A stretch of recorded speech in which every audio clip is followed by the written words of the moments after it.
afin que l'épreuve de votre foi, plus précieuse que l'or périssable, qui cependant est éprouvé par le feu, ait pour résultat la louange, la gloire et l'honneur, lorsque Jésus-Christ apparaîtra.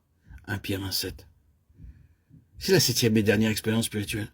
Je te conseille d'acheter 2 mois de l'or éprouvé par le feu, afin que tu deviennes riche, et des vêtements blancs, afin que tu sois vêtu, et que la honte de ta nudité ne paraisse pas, et un collier pour oindre tes yeux, afin que tu vois. Apocalypse 3,18. C'est l'image d'une foi forte et vivante. L'or doit être purifié 7 fois. Dieu déclare que si nous désirons une telle foi pure, nous devons traverser beaucoup de feux d'affinage. En ces derniers jours, nous avons besoin d'une foi forte. Puis, il dit plus loin d'acheter de lui un collier, et un collier pour oindre tes yeux afin que tu vois. Il y a beaucoup de choses que nous ne comprenons pas dans la parole de Dieu. Alors, allons à lui, et il nous donnera un collier spirituel, et nous commencerons à comprendre ces choses. Comme le dit le psalmiste, « Ouvre mes yeux pour que je contemple les merveilles de ta loi ». Psaume 119, 18. Nous avons là, c'est cette expérience simple. La première, c'est l'amour. La deuxième, souffrir joyeusement sans murmurer. La troisième est la séparation d'avec le monde. La quatrième est de se libérer des traditions, des coutumes, des rituels, des cérémonies humaines.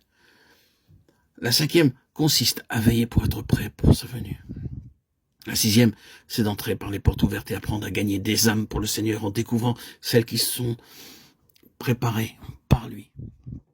La septième consiste à avoir une forte foi vivante et active, une vie de foi utilisant un collier spirituel afin de comprendre ces mystères célestes. Par ces simples choses, nous sommes qualifiés pour notre part à l'héritage spirituel céleste et glorieux dans le Seigneur Jésus-Christ. Je mettrai mon esprit en vous et je ferai que vous suiviez mes ordonnances et que vous observiez et pratiquiez mes lois. Vous habiterez le pays que j'ai donné à vos pères, vous serez mon peuple et je serai votre Dieu. Ézéchiel 36, 27, 28. Si quelqu'un est en Christ, il est une nouvelle créature. Les choses anciennes sont passées. Voici, toutes choses sont devenues nouvelles. 2 Corinthiens 5, 17. La première partie du verset 18 est très importante et tout cela vient de Dieu. Il ne dit pas si quelqu'un est chrétien, mais si quelqu'un est en Christ, il est une nouvelle créature. Si quelqu'un est en Christ, les choses anciennes sont passées.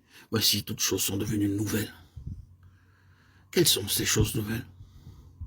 Je vous donnerai un cœur nouveau et je mettrai en vous un esprit nouveau.